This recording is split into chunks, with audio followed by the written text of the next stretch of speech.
17,000-এর মতো ভারতীয় সৈন্য তাদের বুকের তাজা রক্ত ঢেলে দিয়েছে। এই 17,000 সৈন্যের যে আত্মদান, তার স্মরণে ঢাকায় বা বাংলাদেশের কোথাও, সেই মুজিবনগর বলুন, বৈদ্যনাথতলা, কোথাও কিন্তু একটিও স্মৃতিস্তম্ভ স্থাপন করেনি। করে বলল যে 17,000 সৈন্য নাকি জীবন দিছে, তাদের মূর্তি এদেশে বানায় নাই। তাদের মূর্তি কেন স্যার এদেশে বানানো হবে? কেন তাদের মূর্তি বানাবো? তাদের সুবিধার্থে, তাদের স্বার্থে তারা এই দেশে লাস্ট মুহূর্তে মনে হয় কিছু সৈন্য পাঠাইছে এই দেশকে তাদের গোলামি মিত্র বাহিনী পাঠিয়েছিল, যাদেরকে আমরা মিত্র বাহিনী বলেছি। কাঁধে কাঁধ মিলিয়ে তারা যুদ্ধ করেছে আমাদের সঙ্গে 2 ফ্রন্টে। এবং আপনার ইস্টার্ন ফ্রন্টে হয়তো অতটা বেগ পেতে হয়নি আমাদের কারণে। ওয়েস্টার্ন ফ্রন্টে কিন্তু শেয়ানে শেয়ানে লড়াইটা হয়েছে। 17,000-এর মতো ভারতীয় সৈন্য তাদের বুকের তাজা রক্ত ঢেলে দিয়েছে। মজা হচ্ছে, যেই হাসিনা সরকার ভারতকে ধাত্রী মাতা হিসেবে ট্রিটমেন্ট দেওয়ার চেষ্টা করেছে, তা মূলত ছিল কিন্তু লিপ সার্ভিস। এই 17,000 সৈন্যের যে আত্মদান, তার স্মরণে ঢাকায় বা বাংলাদেশের কোথাও, সেই মুজিবনগর বলুন, বৈদ্যনাথতলা, কোথাও কিন্তু একটিও স্মৃতিস্তম্ভ স্থাপন করেনি।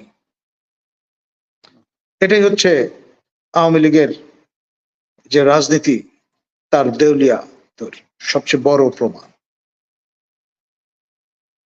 আপনার বাংলাদেশের কোথাও এই ভারতের যারা আত্মাহুতি দিয়েছিলেন তাদের সম্মানে কোন রকমের স্মৃতিসৌধ বা স্মৃতিস্তম্ভ নির্মাণ করা থেকে তৎকালীন শাসক দল আওয়ামী লীগ বিরত ছিল। তারা ব্যস্ত ছিল শেখ মুজিবুর রহমানের অবাক্ষ ভাস্কর্য, মূর্তি, এগুলো সর্বত্র ছড়িয়ে দেয়া ব্যাপারে ছিল তারা মনোযোগী। এবং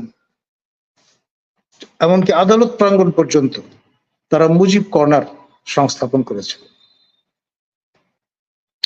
যেটি জাস্টিস আশিস দাসের মতো ব্যক্তি পছন্দ করেন।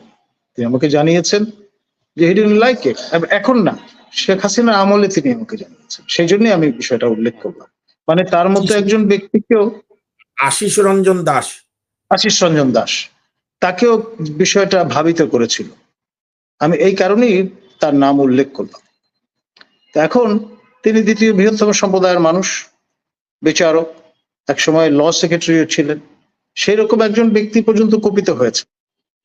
এই জন্যে এই বিষয়গুলো পর্যালোচনায় নিয়ে আসাটা জরুরি বলে আমি মনে করেছি।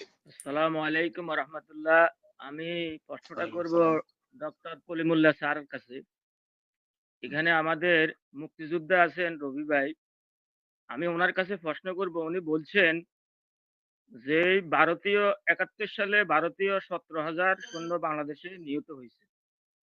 তো কত হাজার হয়েছে সেটা আমরা জানি না, ইতিহাস হয় নাই সেটা আমরা জানি না। কিন্তু আমার প্রশ্ন হইল ওনার কাছে, মেজর জলিলকে কেন অ্যারেস্ট করা হলো? 1971 সালের পরে যে অস্ত্র বা যেগুলা পাকিস্তান বাংলাদেশে রেখে গেছে, ওইগুলা যখন ভারত নিয়ে গেছে বা নিতে চাচ্ছিল, অনেকগুলা নিয়ে গেছে। এটার প্রতিবাদে মেজর জলিলকে কি অ্যারেস্ট করা হয় নাই? উনি এই কথাটার উত্তর দিবে। আর দ্বিতীয় কথা হলো যে 15.5 বছর যে খুনি হাসিনায় এই দেশ থেকে মানুষের ভ্যাট এবং ট্যাক্সের টাকাগুলা এভাবে পাচার করছে, বিদ্যুৎ নামের কলঙ্ক করে মানুষের টাকাগুলা ওই দেশে আদানি গ্রুপকে দিল, এটা নিয়ে তো স্যাররা কখনো কথা বলেন নাই। এখন স্যার হঠাৎ করে বলল যে 17,000 সৈন্য নাকি জীবন দিছে, তাদের মূর্তি এদেশে বানায় নাই। তাদের মূর্তি কেন স্যার এদেশে বানানো হবে? কেন তাদের মূর্তি বানাবো? তাদের সুবিধার্থে, তাদের স্বার্থে তারা এই দেশে লাস্ট মুহূর্তে মনে হয় কিছু সৈন্য পাঠাইছে এই দেশকে তাদের গোলামি বানানোর জন্য। যদি আমাদের এই ছাত্র সমাজ যদি নাকি, আমাদের দেশের রাজনীতিবিদেরা যদি নাকি আমনের 5 আগস্ট যদি নাকি আমনের এই গণবিপ্লব না ঘটাতে পারতো, তাহলে তো ভারতের অঙ্গ একটা রাজ্য হয়ে যেত বাংলাদেশ। এটা নিয়ে স্যার কি বলবো? স্যারকে আমি এই প্রশ্নটা করে আমার কথা শেষ করলাম। আসসালামু আলাইকুম ওয়া রাহমাতুল্লাহ। জি, ধন্যবাদ মামুন। না, জাহাঙ্গীর ভাইকে আমি একটা প্রশ্ন করি। জাহাঙ্গীর ভাই, আপনার ভাই হিসাবে কলিমুল্লাহ স্যারের উত্তর দেবে, কিন্তু বাংলাদেশে যে শেখ হাসিনা নেতৃত্বে গণতন্ত্র হরণ ছাড়াও এই যে 15.5 বছরে বাংলাদেশকে লুট করে নিল কয়েকটা দুর্বৃত্ত, সেই অর্থনৈতিক অপরাধীদের বিচার নিয়ে বাংলাদেশের কোন রাজনৈতিক দল দাবি তুলছে আপনি একটু আমাকে জানান। স্যার আমি বলি, এখন যদিও আগে দাবি না তুলিয়ে থাকে, গতকালকে যে ডক্টর ইউনূস যে খেলাটা দেখাইছে, ডক্টর ইউনূস গতকালকে যে বাংলাদেশে যে খেলাটা দেখাইছে, আশা করি ইনশাল্লাহ আগামী দিনে এটার প্রতিফল ইনশাল্লাহ ফলাফল আমরা পাইতে থাকবো ইনশাল্লাহ। শেখ হাসিনা আমলেও কিন্তু এই ইস্যুটা রেজ করেছিলাম।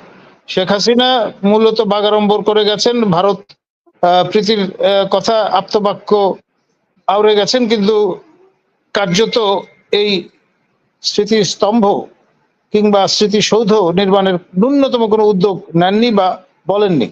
আর এই যে 17,000 সৈন্য তাদের বুকের রক্ত ঢেলে দিয়ে আমাদের সহায়তা করেছিল, এটা শুধুমাত্র ইস্টার্ন উইং এ নয়, ইস্ট পাকিস্তান ওয়েস্ট পাকিস্তান দুই ফ্রন্টে যুদ্ধে যে যা হয়েছে সেইখানে আপনার এই অবস্থাটি তৈরি হয়েছে। এবং পশ্চিম রণাঙ্গনে কিন্তু সেয়ানে সেয়ানে যুদ্ধ হয়েছে, খেয়াল করেন। আমাদের এখানে যেমন আমরা দুধ বধু পেতে রেখেছিলাম, আমাদের মিত্র বাহিনী মুক্তি বাহিনীর সঙ্গে কাঁধে কাঁধ মিলিয়ে সোজা বাইপাস করে, মানে যশোর ক্যান্টনমেন্ট পতনের অপেক্ষা করেনি, সোজা ঢাকায় চলে এসছে বা 36 সেনা নামিয়ে দিয়েছে। এবং সেখানে নিজে যারা ছিলেন তারা কিন্তু তাদের সহায়তা করেছেন। পশ্চিম রণাঙ্গনে কিন্তু বিষয়টা সেরকম ছিল না, তাদেরকে যথেষ্ট পরিমাণে বেগ পেতে হয়েছে সেই যুদ্ধে। ধন্যবাদ। নাজমুল ভাই বলতেছেন বারবার, আমি শুনি এটা, এই চ্যানেল আর অন্যান্য চ্যানেল উনি বলেন। নাজমুল ভাই, যখন আপনাকে আমি স্বীকৃতি দেব, কখন স্বীকৃতি দেব? যখন আপনি বলবেন স্বাধীন বাংলাদেশ, সার্বভৌম বাংলাদেশ, তখন আমি আপনাকে স্বীকৃতি দিব। আপনি এই মুহূর্তে ওয়েবসাইটটা টিপ দেন তো, দেখেন তো ভারতের প্রতিরক্ষা মন্ত্রণালয়ের যে ওয়েবসাইট, সেখানে কি বলা আছে।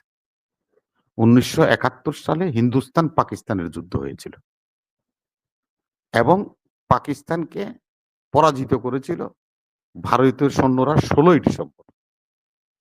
এবং এই পরাজিত করে তারা একটা ফিল্ড দখল করেছিল বলে তৎকালীন ভারতীয় সেনাপ্রধান মানেক শাহকে ফিল্ড মার্শাল উপাধি দেওয়া হয়েছিল।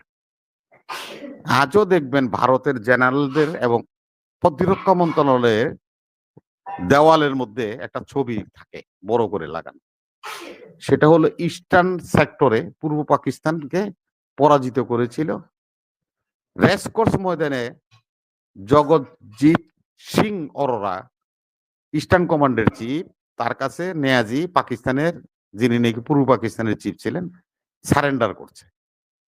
এই সারেন্ডার সেরিমনির ছবিটা ওনারা পিছনে লাগায় থাকে, এটাকে গর্ববোধ করে ওনারা ভারতীয়রা, ভারতীয় সেনাবাহিনী। যেহেতু আপনি 1700 মরেন নাহলে 27,000 মরেন, তাতে আমার কি আসা যায়? আপনি তো স্বীকারই করেন না যে আমার দেশের স্বাধীনতার জন্য আপনারা রক্ত দিচ্ছেন। আপনারা বলছেন যে পাকিস্তানের সাথে যুদ্ধ করে আমরা পূর্ব পাকিস্তানের দখল করছিলাম আর আমাদের সোলজাররা মারা গেছিল। তখন পর্যন্ত আমি আপনাকে সম্মান জানাইতে পারি না। এই সম্মান পেতে হলে আগে আমাকে স্বীকৃতি দেন, তারপর আপনার কথা বলেন। ভারতে আজকে যে আমাদের প্রশ্নকর্তারা বলছেন, শুনেন আপনাকে আমি বলি, সবুজ সাহেব, 0 পয়েন্টে স্বাধীনতা পাওয়া যায় না। এদেশের মানুষ 52তে রক্ত দিয়েছে ভাষার জন্য। 71-এ 30 লক্ষ শহীদ হয়েছে স্বাধীনতার জন্য। 24 সালে 5ই, যেটাকে আমরা 36 জুলাই বলি, সেখানে আমাদের হাজার হাজার ছাত্র জনতা রক্ত দিয়েছে। যারা আজকে হাত হারিয়েছে, পা হারিয়েছে, চোখ হারিয়েছে, বিকলাঙ্গ হয়ে গিয়েছে, তাদের রক্তের বিনিময়ে স্বৈরাচারকে উৎখাত করে বারবার প্রমাণ করেছে বাংলাদেশিরা স্বাধীনতার মর্ম বুঝে স্বাধীনতার রক্ষা করতে জানে। বারবার আমরা বিপদগ্রস্ত হয়েছি, তখনই আমাদের জনগণ গর্জে উঠেছে, ছাত্র জনতা রাস্তায় এসেছে। স্বাধীনতা ঠুনকো জিনিস না। আরেকটা কথা আমি বলি, যেটা খুব পরাধীনযোগ্য, সমীর বাবু আছেন সেজন্য বলছি। আমাদের রিপাবলিক টিভি কি বললো আর আমাদের দেশের লোকরা কি বললো, ওনাদের সাথে কিন্তু আমি একমত হতে পারি না। একমত কেন হতে পারি না? যে 15 বছর আমাদের সাথে এই মোদী সরকার যে কথা হাসিনা বলেছিল যে আমি মদিনা সনদে দেশ চালাবো, সে মোদী সনদে দেশ চালাইল।